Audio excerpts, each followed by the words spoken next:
আজি মই সপ্তম শ্ৰেণীৰ হিন্দী কিতাপখনৰ 10 নম্বৰ পাঠত থকা স্বাধীনতা সংগ্ৰাম মে পূৰ্বোত্তৰ কি বীৰাংগনায়ে এই পাঠটোৰ অনুশীলনীত থকা প্ৰশ্নবিলাকৰ উত্তৰ লিখি দিম। তোমালোকে মোৰ চেনেলটো সাবস্ক্ৰাইব কৰা নাই যদি চেনেলটো সাবস্ক্ৰাইব কৰি লবা আৰু ভিডিওটো লাইক কৰি দিবা।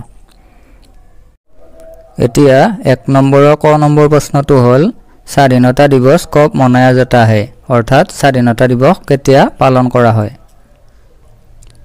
এতিয়া उत्तरটো হ'ল 1 নম্বৰ ক उत्तर स्वाधीनता दिवस हर साल के 15 अगस्त के दिन में मनाया जाता है अर्थात स्वाधीनता दिवस प्रति बछरे 15 अगस्त तारिखे पालन करा হয়। एबार 1 नंबर ख नंबर प्रश्नটো হ'ল स्वाधीनता से पहले हमारे देश का नियंत्रण किनके हाथों में था अर्थात स्वाधीनतार আগতে আমাৰ দেশৰ নিয়ন্ত্ৰণ কাৰ হাতত আছিল। 1 नंबर ख उत्तर स्वाधीनता से पहले हमारे देश का नियंत्रण अंग्रेजों के हाथों में था अर्थात स्वाधीनतार আগতে আমাৰ দেশৰ নিয়ন্ত্ৰণ ইংৰেজসকলৰ হাতত আছিল। एबार 1 नंबर ग नंबर प्रश्नটো হ'ল भारत छोड़ो आंदोलन के दौरान असम की कौन सी बालिका शहीद हुई थी वो कहाँ की रहने वाली थी अर्थात भारतीय आंदोलনৰ সময়ত অসমৰ কোন গৰাকী বালিকা শহীদ হৈছিল তেখেত কোত বাস কৰিছিল। 1 नंबर ग उत्तर भारत छोड़ो आंदोलन के दौरान असम की कनकलता नाम की एक बालिका शहीद हुई थी वह तेजपुर के पास गहपुर नामक जगह पर रहने वाली थी अर्थात भारतीय आंदोलনৰ সময়ত অসমৰ কনকলতা নামৰ এগৰাকী বালিকা শহীদ হৈছিল আৰু তেওঁ তেজপুৰৰ ওচৰৰ গহপুৰ নামৰ ঠাইত বাস কৰিছিল। एबार ख नंबर प्रश्नটো হ'ল स्वाधीनता आंदोलन का नेतृत्व किसने किया था अर्थात स्वाधीनता आंदोलনৰ नेतृत्व কোনে দিছিল। 1 नंबर ख उत्तर स्वाधीनता आंदोलन का नेतृत्व महात्मा गांधी जी ने किया था अर्थात स्वाधीनता आंदोलনৰ नेतृत्व महात्मा गांधी जीয়ে কৰিছিল। 19 नंबर प्रश्नটো হ'ল हेलेन लेप्सा किस नाम से जानी जाती थी अर्थात हेलेन लेप्सा की नामेरे जनाजात আছিল। 1 नंबर 19 नंबर उत्तर हेलेन लेप्सा सावित्री देवी नाम से जानी जाती थी अर्थात हेलेन लेप्सा सावित्री देवी नामेरे जनाजात আছিল। एबार 2 नम्बरत दिया আছে নিচে दिए गए कथनों को ध्यानपूर्वक पढ़कर सही अथवा गलत का निशान लगाओ अर्थात तলত দিয়া বাক্যসমূহ মনোযোগেৰে পঢ়ি শুদ্ধ নাইবা অশুদ্ধ চিন লগাও। শুদ্ধ হলে শুদ্ধ চিন দিব লাগিব অশুদ্ধ হলে অশুদ্ধ চিন দিব লাগিব। ক নম্বৰ বাক্যটো देशवासियों ने मिलकर अंग्रेजों के विरोध में आवाज उठाई अर्थात समग्र देशवासीये लग হৈ ইংৰেজসকলৰ বিৰুদ্ধে মাত মাতিছিল এটো হ'ব শুদ্ধ গতিকে শুদ্ধ চিন দিব লাগিব। খ নম্বৰ स्वाधीनता की लड़ाई पूर्वोत्तर भारत में नहीं लड़ी गई अर्थात स्वाधीनता संग्राम पूर्वोत्तर भारतत हुआ नाছিল বুলি কৈছে। पूर्वोत्तर भारत মানে হৈছে उत्तर पूर्वांचल এটো হ'ব ভুল কাৰণ उत्तर पूर्वांचलতো স্বাধীনতা আন্দোলন হৈছিল। গ নম্বৰ वर्तमान पूर्वोत्तर भारत में कुल 8 राज्य है वर्तमान उत्तर पूर्वांचলত 8খন राज्य আছে ভাৰতৰ উত্তৰ পূবত 8খন ৰাজ্য আছে বুলি কৈছে এটো হ'ব শুদ্ধ। ৰাজ্য কেইখন মই দেখুৱাই দিম অসম অৰুণাচল প্ৰদেশ মণিপুৰ মেঘালয় মিজোৰাম নাগালেণ্ড ত্ৰিপুৰা ছিকিম।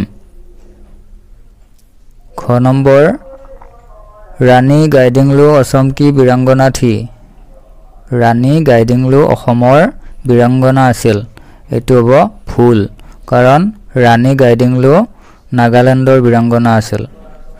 19 नंबर स्वाधीनता के लिए लड़ने वाले यश के बारे में नहीं सोचते अर्थात स्वाधीनतार বাবে যুদ্ধ কৰা লোকসকলে যশস্যাৰ বিষয়ে নাভাবে এটো শুদ্ধ।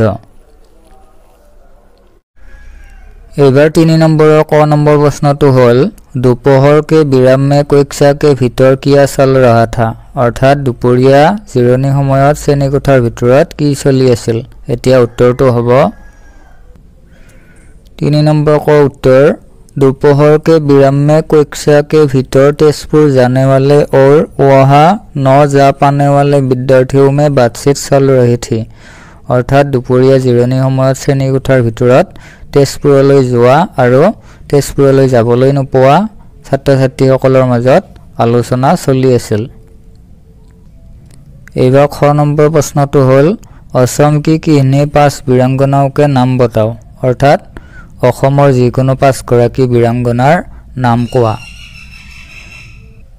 এতিয়া উত্তৰটো আছে 67 পেজৰ মাজৰ ফালে কনকলতা কমা দিবা। তাৰ পিছত ভোগেশ্বৰী ফুকননী, অমল প্ৰভা দাস, পুষ্পলতা দাস আৰু চন্দ্ৰপ্ৰভা শইকীয়ানী। ইয়াতে বানানবিলাক চাই শুদ্ধকৈ লিখিবা। ग नंबर प्रश्न तो हल असम से भिन्न पूर्वोत्तर भारत की किन्हीं 3 वीरांगनाओं के नाम और संग्राम क्षेत्र बताओ। अर्थात অসমৰ বাহিৰে ভাৰতৰ উত্তৰ পূৰ্বাঞ্চলৰ যিকোনো 3 গৰাকী বীৰাংগনাৰ নাম আৰু তেওঁলোকৰ সংগ্ৰাম ক্ষেত্ৰৰ নাম কোৱা। উত্তৰটো ইয়াৰ পৰা লিখিবা। ওপৰত বাওঁফালে লিখিবা বীৰাংগনা কে নাম আৰু সোঁফালে লিখিবা সংগ্ৰাম ক্ষেত্ৰ। এতিয়া এওঁলোক হৈছে অসমৰ বাহিৰৰ ৰাজ্যসমূহৰ বীৰাংগনা। নাগাৰাণী গাইডিংলো সংগ্ৰাম ক্ষেত্ৰ হ'ল নাগালেণ্ড। ৰূপলিয়ানী সংগ্ৰাম ক্ষেত্ৰ হ'ল মিজোৰাম। ৰাচিমণি হাজোং সংগ্ৰাম ক্ষেত্ৰ হ'ল মেঘালয়। ইয়াৰ পৰা চাই লিখিবা আৰু এই নামবিলাক যদি ইয়াতে ভালদৰে চিনি পোৱা নাই কিতাপখনত চাই নামবিলাক লিখি ল'বা। এইবাৰ 3 নম্বৰৰ ঘ নম্বৰ প্ৰশ্নটো হ'ল কনকলতা किस प्रकार देश की स्वाधीनता के लिए शहीद हो गई थी। अर्थात কনকলতাই কেনেদৰে দেশৰ কাৰণে শহীদ হৈছিল লিখা। অলপমান দীঘলীয়াকৈ লিখিব লাগিব। उत्तरটো ইয়াৰ পৰা লিখিবা খ নম্বৰ 3 নম্বৰৰ খ নম্বৰ उत्तर गांधी जी के नेतृत्व में 1942 में भारत छोड़ो आंदोलन के दौरान तेजपुर के पास गहपुर नामक जगह में थाने पर हमारा तिरंगा फहराने के लिए लोग जुलूस बनाकर आए थे। इस जुलूस के सबसे आगे तिरंगा लेकर बढ़ रही थी कनकलता। पुलिस ने जुलूस को रोका परंतु कनकलता के मन में आज़ादी की धुन सवार थी। वह आगे बढ़ी तो थाने के दारोगा ने गोली चला दी। इस प्रकार कनकलता देश की आज़ादी के लिए शहीद हो गई। यार अर्थটো হল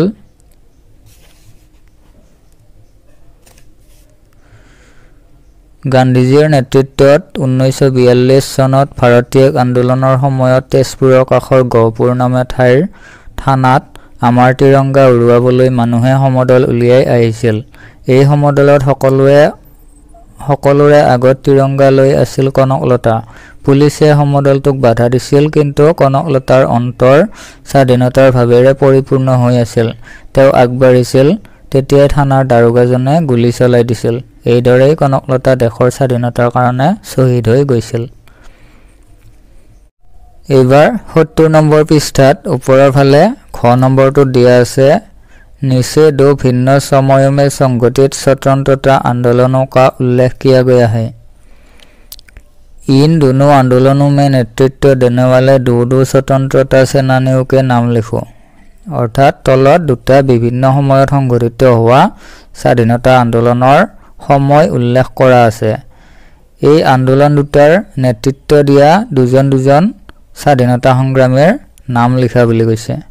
অ নম্বৰত আছে 1857 ইনকা আন্দোলন। অৰ্থাৎ 1857 চনৰ আন্দোলনৰ নেতৃত্ব দিয়া 2জন স্বাধীনতা সংগ্ৰামীৰ নাম লিখিব লাগিব। আ নম্বৰ 1942 ইনকা আন্দোলন। অৰ্থাৎ 1942 চনৰ আন্দোলনত নেতৃত্ব দিয়া 2 গৰাকী স্বাধীনতা সংগ্ৰামীৰ নাম লিখিব লাগিব। এতিয়া উত্তৰটো মই ইয়াতে লিখিছো অ নম্বৰ उत्तर 1857 इनका आंदोलन में नेतृत्व देने वाले 2 स्वतंत्रता सेनानी हैं झांसी की रानी लक्ष्मीबाई और मंगल पांडे। অৰ্থাৎ 1857 চনত চনৰ আন্দোলনৰ নেতৃত্ব দিয়া দুগৰাকী স্বাধীনতা সংগ্ৰামী হ'ল ঝান্সীৰ ৰাণী লক্ষ্মীবাই আৰু মংগল পাণ্ডে। নম্বৰ उत्तरটো হ'ল 1942 इनका आंदोलन में नेतृत्व देने वाले 2 स्वतंत्रता सेनानी हैं महात्मा गांधी और जवाहरलाल नेहरू। अर्थात 1942 চনৰ আন্দোলনত নেতৃত্ব দিয়া দুগৰাকী স্বাধীনতা সংগ্ৰামী হ'ল মহাত্মা গান্ধী আৰু জৱাহৰলাল নেहरू। এইবাৰ 70 পৃষ্ঠাত একেবাৰে শেষৰ ফালে গ নম্বৰত দিয়া আছে সহি বিশেষণ চুনকৰ বাক্যকো পুৰা কৰো। অৰ্থাৎ শুদ্ধ বিশেষণ বাছনি কৰি বাক্যবিলাক সম্পূৰ্ণ কৰা। 1 নম্বৰ ওহ বচ্চা কিতনা দেশ হে। ইয়াতে ব্ৰেকেটৰ ভিতৰত দিয়া আছে পিয়াৰী পিয়াৰে পিয়াৰা। এতিয়া ওহ বচ্চা বুলি ক'লে এইটো হ'ব পুংলিংগ একবচন। ইয়াতে শুদ্ধ উত্তৰটো হ'ব পিয়াৰা। তাৰপিছত 2 নম্বৰ উস্কা পৰিবাৰ দেশ হে। উস্কা পৰিবাৰ উস্কা বুলি ক'লে পুংলিংগ একবচন, গতিকে ইয়াতেও হ'ব বৰা। বৰে নাইবা বৰি নহ'ব। বৰেটো হ'ব বহুবচনত আৰু বৰিটো হ'ব স্ত্ৰীলিংগত। এতিয়া ইয়াতে বৰা হ'ব একবচনত বৰা। ইয়াতে মই শুদ্ধ উত্তৰবিলাকৰ তলে তলে চিন দিছোঁ। তোমালোকে এই শব্দবিলাক খালী ঠাইবিলাকত বহুৱাই ল'বা। এইটো 3 নম্বৰ হ'ব লাগে। 4 নম্বৰ দিয়া আছে কক্সা মে অনেক দেশ লড়কে থে। ইয়াতে লড়কে আছে, অনেক বুলি কৈছে, অনেক লড়কে মানে হৈছে বহুত ল'ৰা। এতিয়া এইটো হৈছে বহুবচন আৰু পুংলিংগ, গতিকে এইটো হ'ব অতছে। এইবাৰ অতছা নহয়, এইবাৰ অতছে হ'ব।